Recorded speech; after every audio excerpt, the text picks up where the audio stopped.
Hello and welcome back to my channel Learn Maths with Aisha. Friends, so today we are going to start ICSE Class 10 Mathematics by Asid Dasgupta. Before starting the video, don't forget to subscribe my channel and for more such video, press the bell icon. So, let's start the video. आज हम chapter 1 पढ़ने जा रहे हैं जो कि है GST, goods and services tax.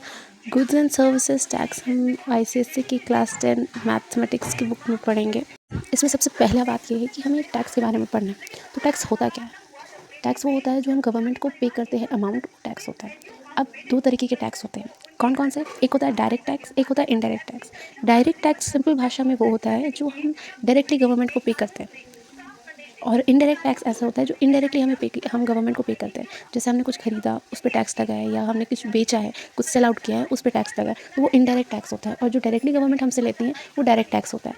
तो डायरेक्ट टैक्स के हमारे पास एग्जाम्पल है इनकम टैक्स, जो गवर्नमेंट को पे करते हैं वो डायरेक्ट टैक्स में आती है। लेकिन इनडायरेक्ट टैक्स में हमारा sales tax, services tax, expenses बहुत सारे आ जाएंगे।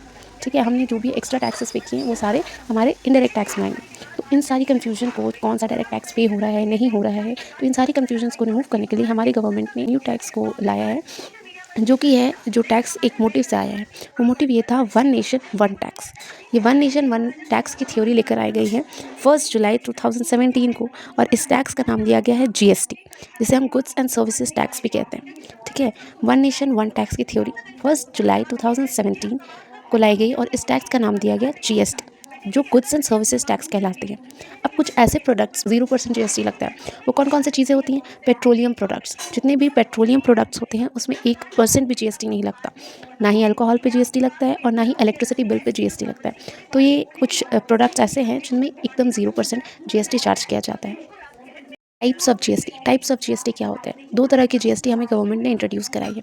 पहली है intra state GST and second one is inter state GST। Intra state GST means जो सेम स्टेट में ही प्रोडक्ट आपका सेल आउट हो रहा है और बन रहा है, दोनों सेम स्टेट में होना चाहिए। जिस तरीके से, जैसे यूपी में अगर कोई प्रोडक्ट बन रहा है, हमारा मैन्युफैक्चर हो रहा है, लेकिन सेल आउट भी यूपी के अंदर ही हो रहा है, तो वो सेम स्टेट में आ जाएगा। लेकिन अगर कोई प्रोडक्ट यूपी में बन रहा है तो वो झारखंड में अगर सेल हो रहा है, या फिर वो MP में सेल हो रहा है, तो ये जो selling off from one state to another state है, ये हमारा इंटर स्टेट में आएगा।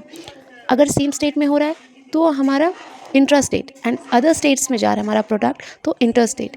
अब इस पे GST किस तरीके से चार्ज होती है? तो इंट्रा स्टेट में सेम स्टेट जिसे हम कहते हैं, उस पर दो तरह की GST चार्ज होती है। चार्ज करती है हमारी गवर्नमेंट, और एक SGST चार्ज करती है इंट्रा स्टेट, जो सेम स्टेट में हमारा प्रोडक्ट मैन्युफैक्चर एंड सेलिंग हो रही है, तो उस पर इंट्रा स्टेट में हमारा CGST एंड SGST चार्ज होता है।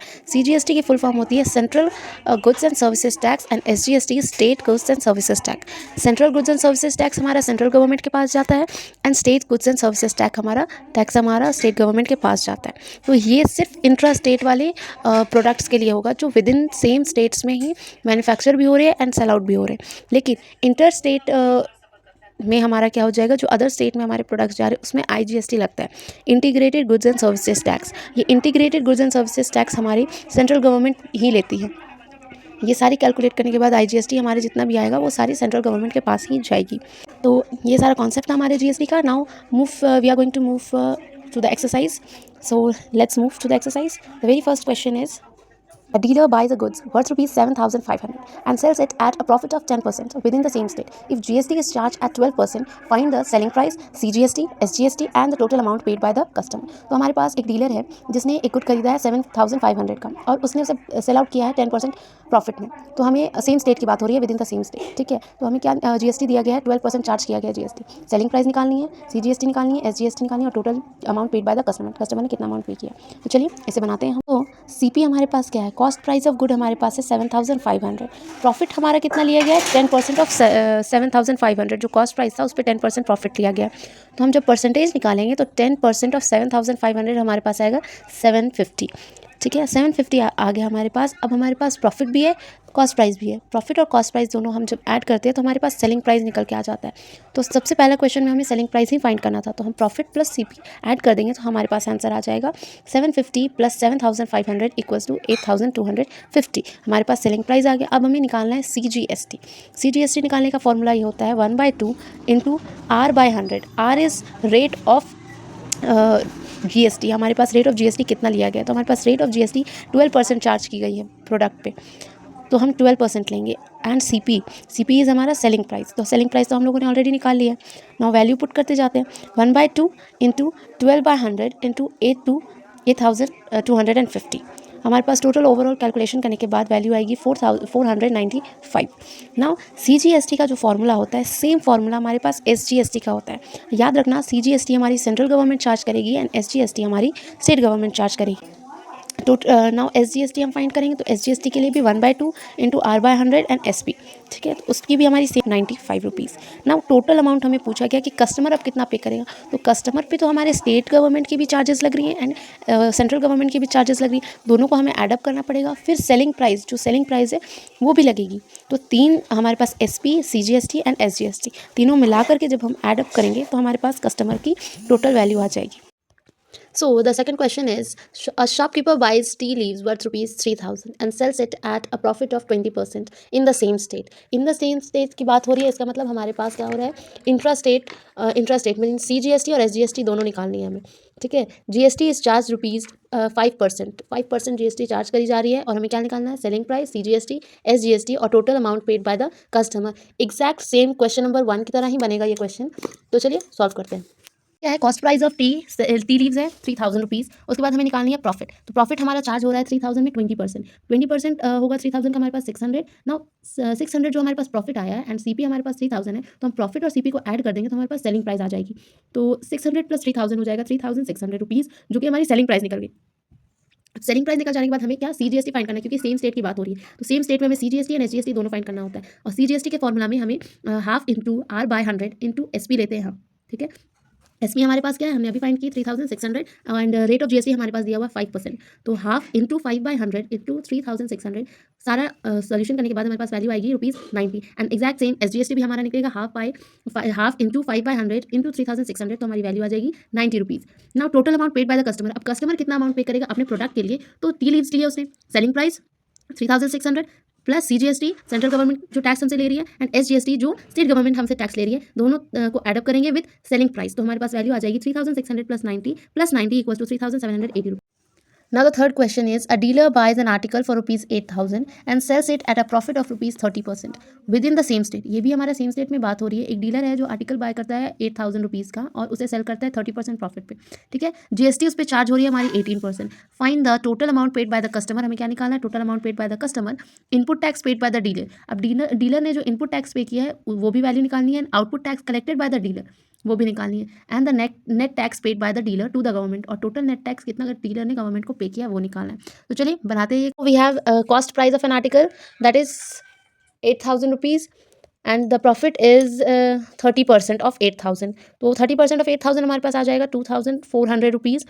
और सबसे इजी है हमारे पास सेलिंग प्राइस निकालना, profit plus cost price. Profit हमारे पास है 2,400 प्लस 8,000, तो हमारे पास वैल्यू आ जाएगी 10,400। अब CGST एंड SGST क्योंकि सेम स्टेट की बात हुई है, तो CGST निकालेंगे हम हाफ इंटू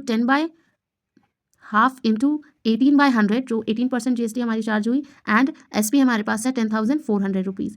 कैलकुलेशन करने के बाद हमारे पास वैल्यू आ जाएगी 936 रुपीज़। SGST रुपये निकालेंगे जो कि हमारे पास हो जाएगी सेम CGST की तरह ही SGST निकलेगी, हाफ इंटू 18/100 इंटू 10,400। इनकी भी कैलकुलेशन करने के बाद वैल्यू हमारे पास आएगी 936 रुपीज़। अब हमें पूछा जा रहा है कि कस्टमर ने टोटल अमाउंट कितना पे किया है, तो सिंपली जैसे फर्स्ट एंड सेकंड क्वेश्चन में हमने कैलकुलेट किया था, cost selling price plus CGST plus SGST, तो हमारे पास वैल्यू आ जाएगी 10,400 हमारे पास सेलिंग प्राइस थी, CGST 936 rupees and SGST 936 rupees, तीनों को हम ऐड कर देंगे तो हमारे पास वैल्यू आएगी 12,272 रुपीज़। नाउ एक और क्वेश्चन था हमारे पास, उस इनपुट CGST हमें चार्ज करना था, इनपुट वैल्यू निकालना था कि आर्टिकल का इनपुट वैल्यू डीलर ने कितना टैक्स पे किया है, था हमारे पास सेम क्वेश्चन में कि इस आर्टिकल का इनपुट टैक्स डीलर ने कितना पे किया है, तो वो कैसे निकालेंगे हम, इनपुट टैक्स कैसे निकालेंगे। तो कॉस्ट प्राइस ऑफ आर्टिकल कितना है हमारे पास 8,000 रुपीज़ है। इनपुट टैक्स हमें जो कॉस्ट प्राइस होता है ना, इनपुट टैक्स उस पर लगता है। जब भी इनपुट टैक्स निकालने की बात है तो हम कॉस्ट प्राइस पे ही इनपुट टैक्स लगाएंगे, और आउटपुट टैक्स निकालने की बात है तो हम सेलिंग प्राइस पे आउटपुट टैक्स निकालेंगे। इनपुट मीन्स जो प्रोडक्शन से पहले जो भी सामान आए हैं हमारे पास उस पर क्या चार्जेस लगे, उन चीज़ों पे क्या चार्जेस लगे वो इनपुट हो जाएगा, एंड आफ्टर प्रोडक्शन हमारे पास जो प्रोडक्ट तैयार हुआ है उस पर जो चार्जेस लग रहे हैं वो आउटपुट होगा, ठीक है। तो इनपुट CGST हम कैसे कैलकुलेट करेंगे, half by GST rate into cost price, तो हाफ इंटू 18% जीएसटी हमने चार्ज किया और कॉस्ट प्राइस हमारे पास कितनी थी 8,000 रुपीज़। अब सारे कैलकुलेशन करने के बाद हमारे पास वैल्यू आ जाएंगी 720 रुपीज़। इसी तरीके से हम इनपुट SGST भी कैलकुलेट कर लेंगे, तो हमारे पास वैल्यू आ जाएगी हाफ इंटू 18/100 इंटू 8,000, जो कि वैल्यू होगी 720 रुपीज़। नाउ इनपुट आने के बाद हम टोटल इनपुट टैक्स कितना डीलर ने पे किया है, तो SGST एंड CGST दोनों के इनपुट टैक्सेस को हम एडअप कर देंगे, तो हमारे पास पता चल जाएगा कि टोटल इनपुट टैक्स कितना डीलर ने पे किया है। तो 720 प्लस 720 हमारे पास वैल्यू है 1440 rupees. Now we have to calculate output tax. तो अभी जस्ट मैंने बताया आउटपुट टैक्स कैलकुलेट करने के लिए हमें सेलिंग प्राइस की ज़रूरत होती है। सेलिंग प्राइस हमारे पास है आर्टिकल की 10,400, तो आउटपुट टैक्स ऑफ CGST हम क्या करेंगे, रेट हमारे पास 18% GST ही है, हाफ इंटू 18/100 इंटू 10/10,400। सारा कैलकुलेशन करने के बाद हमारे पास वैल्यू आएगी 936 rupees. Similarly output of SGST भी हमारे पास सेम निकलेगा 936 रुपीज़। अब टोटल आउटपुट टैक्स हमारे पास कितना कलेक्ट हुआ, 936 of SGST and 936 of CGST, दोनों को एडअप करने के बाद हमारे पास वैल्यू आएगी 1,872 रुपीज़। नेट CGST टैक्स हम लोगों ने कितना पे किया है, इनपुट टैक्स जो CGST का हम लोगों ने निकाला एंड आउटपुट टैक्स जो CGST का हम लोगों ने निकाला, दोनों को हम माइनस कर देंगे। 936 में से 720 माइनस हो जाएगा, तो हमारे पास नेट CGST टैक्स पता चल जाएगा कि कितना पे किया गया है, जो कि होगा 216 rupees and net SGST tax भी सेम ही होगा। अब टोटल गवर्नमेंट को कितना पे किया है हम लोगों ने, टोटल गवर्नमेंट को पे किया कितना, CGST एंड SGST दोनों को ऐड कर देंगे, जो नेट CGST था उसे एंड जो नेट SGST है उसे, 216 प्लस 216, टोटल वैल्यू हमारे पास आएगी 432 rupees. Video, stay tuned and don't forget to subscribe my channel. Do like and share.